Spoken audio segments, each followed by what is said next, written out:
විගුවන් අපි අද කතා කරන්නේ සංශයාර්ථය සහිතවා ගොඩක් 10 11 ශ්‍රේණිවල දරුවන්ට වගේම 12 13 දරුවන්ටත් තමයි අප උසස් පෙළ සිංහල විෂය හදාරන දරුවන්ටයි 10 11 සිංහල විෂය හදාරන දරුවන්ට තමයි විශේෂයෙන් වැදගත් වෙන්නේ. එතකොට අපි බලමු මොකද්ද සංශයාර්ථය සහිත වාක්‍ය කියලා කියන්නේ.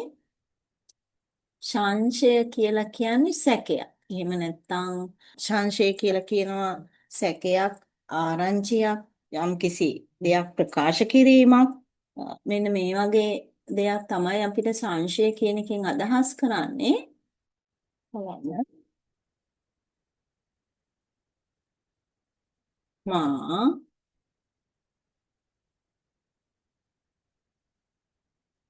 ගමට යති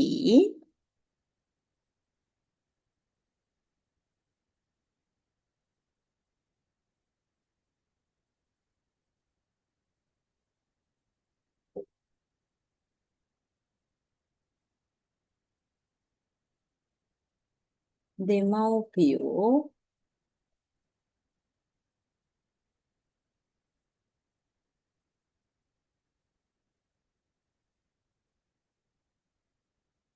සිතති.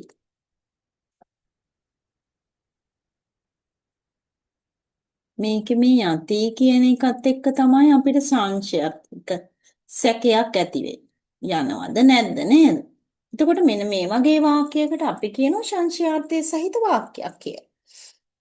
එතෙන්දී මේ සංශයාර්ථය සහිත වාක්‍යයකට ප්‍රධාන වාක්‍යයකුයි අන්තර් වාක්‍යයකුයි කියලා වාක්‍ය දෙකක් තියෙනවා. මේකේ නම් ප්‍රධාන වාක්‍ය වෙන්නේ දෙමව්පියෝ සිතති කියන එක අපි සලකනවා ප්‍රධාන වාක්‍ය. මේකට අපි කියනවා ප්‍රධාන වාක්‍ය. මොකද දෙමව්පියෝ උක්ත වෙලා තියෙනවා. ඒකට අනුව ආඛ්‍යාතය තියලා තියෙනවා. මා ගමට යති.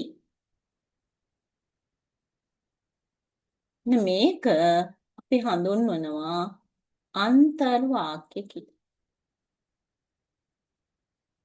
මේකේ තමයි සැකයක් තියෙන්නේ. මේ දේ සිද්ධ වෙනවද නැද්ද කියන එක. එතකොට අපි බලමු මේ සංශයාර්ථය සහිත වාක්‍යයක එහෙනම් ප්‍රධාන වාක්‍යයකුයි අන්තර් වාක්‍යයකුයි කියලා දෙකක් තියෙනවා. ප්‍රධාන වාක්‍යයේ ලක්ෂණ මොනවද කියලා බලමු ඉස්සෙල්ලා. ප්‍රධාන වාක්‍යයක් අපි හඳුනගන්න පුළුවන් කොහොමද ප්‍රධාන වාක්‍ය?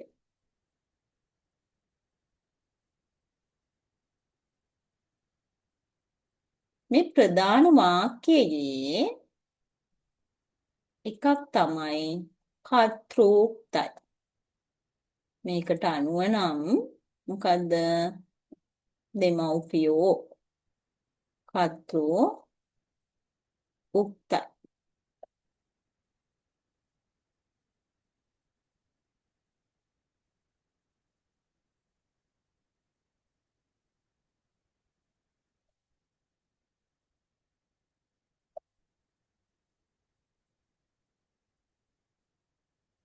දැන් වෙලා තියෙන්නේ මොකද්ද? උක්ත කර්තෘට අනුව උක්ත කර්තෘට අනුව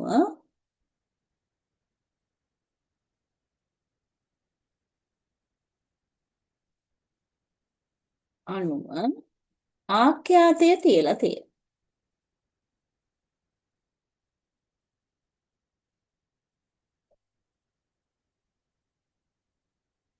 ආඛ්‍යාතයේ තියෙන්නේ උක්ත කර්තෘට අනුව. මේකේ හැටියට නම් සිතති.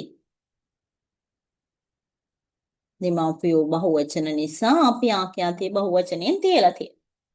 එතකොට අපි ඊළඟට බලමු අන්තර් වාක්‍යයේ ලක්ෂණ.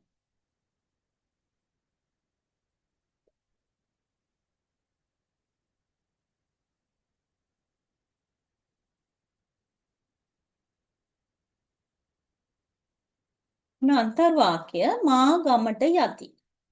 මා ගමට යති කියලා කිව්වහම එහෙනම් අපිට දැකගුවමන් පේනවා අන්තර් වාක්‍යයේ කර්තෘ අනුක්තයි. මොකද වෙලා තියෙන්නේ මේකේ මා කියලා තියලා තියෙනවා. මා කියන එකේ උක්තේ මොකක්ද? මම. එතකොට මේකේ කර්තෘ අනුක්තයි. කර්තෘ තමයි මා. ඊට පස්සේ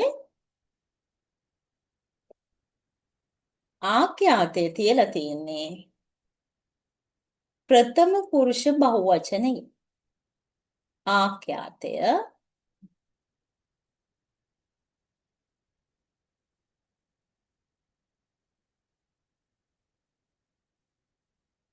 ප්‍රථම පුරුෂ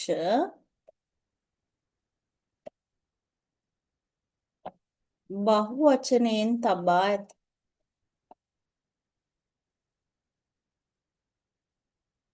එතකොට මේකේ නම් මොකද වෙලා තියෙන්නේ? තියෙනවා යති කියලා. සාමාන්‍යයෙන් අපි උක්තයට අනුව ආඛ්‍යාතයේ තිබ්බනම් මොකද වෙන්නේ මේකේ?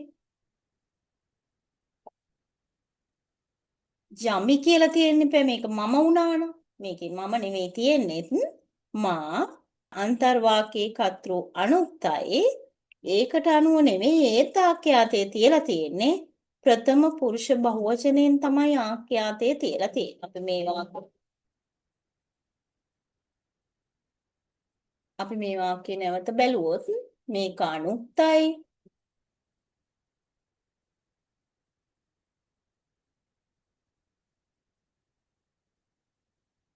මේක තියලා තියෙනවා ප්‍රථම පුරුෂ බහුවචනයෙන්.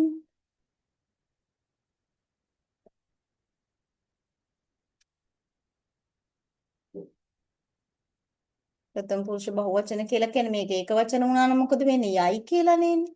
බහුවචනයෙන් තමයි තියලා තියෙන්නේ. ප්‍රථම පුරුෂ බහුවචනයෙන් තියලා තියෙනවා. මේ අන්තර්වාකයේ කර්තෘ අනුක්තයි. ප්‍රධාන වාක්‍යයේ කර්තෘ උක්තයි.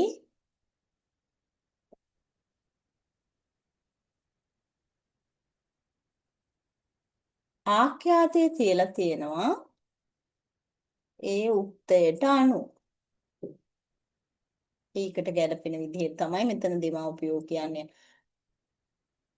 ප්‍රාණවාචී බහුවචන නාම පදයක් ආඛ්‍යාතයේ නිසා බහුවචනයෙන් තියලා තියෙනවා.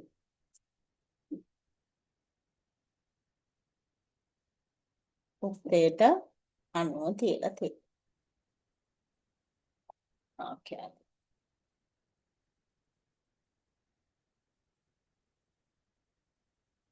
දැන් ඔන්න ওই විදිහට තමයි සංශයාර්ථයේ සහිත වාක්‍යයක් ලියවෙන්නේ. දැන් අපි තව උදාහරණයක් ගත්තොත් මා විභාගයෙන් සමත් වෙති.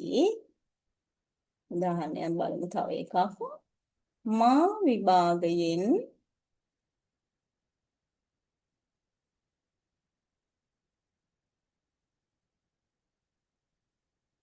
සමත් වෙති.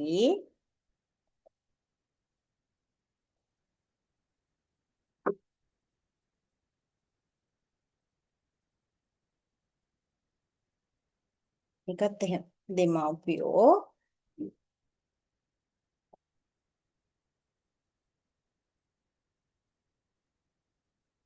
සිතති.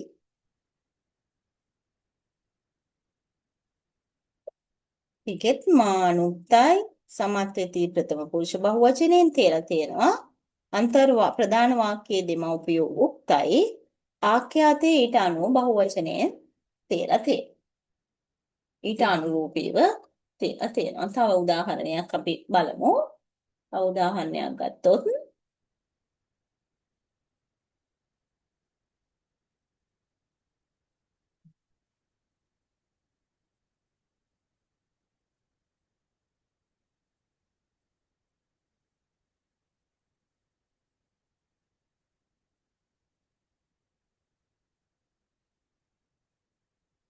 බමරු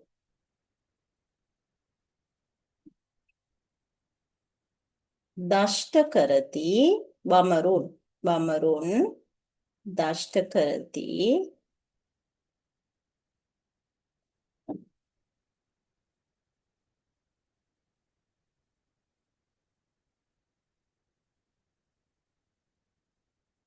අපි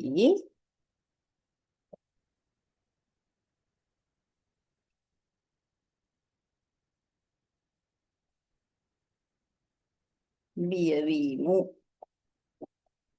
මේක එතකොට ප්‍රධාන වාක්‍ය තමයි අපි බියවීමු කියලා කියන්නේ. අන්තර්වාක්‍ය තමයි බඹරුන් දෂ්ට කරති. එතකොට මේක අනුක්තයි. උක්තේ ප්‍රථම පුරුෂ බහුවචනෙන් තියලා තියෙනවා. මේක උක්තයි. ඒකට අනුවාක්‍යාතේ තියලා තියෙනවා. ඔන්න ඔය විදිහට තමයි සංශයාර්ථය සහිත වාක්‍යයක සකස් වෙලා තියෙන්නේ. අපිට එතෙන්දී වාක්‍යයක් මේ වෙනස් වෙන්න පුළුවන් අවස්ථා තමයි මෙන්න මේ මා කියන තැන යති. එහෙම නැත්නම් දෙමව්පියෝ සිතති කියන තැන්වල අපි වාක්‍ය නිවැරදිව සංශයාර්ථය සහිත වාක්‍ය රීති වලට අනුකූලව නිවැරදිව තියනවාද කියලා බලන්න පුළුවන්. හොඳයි එහෙමනම් අදට අපි එතනින් නවත්වමු. ආයුබෝවන්.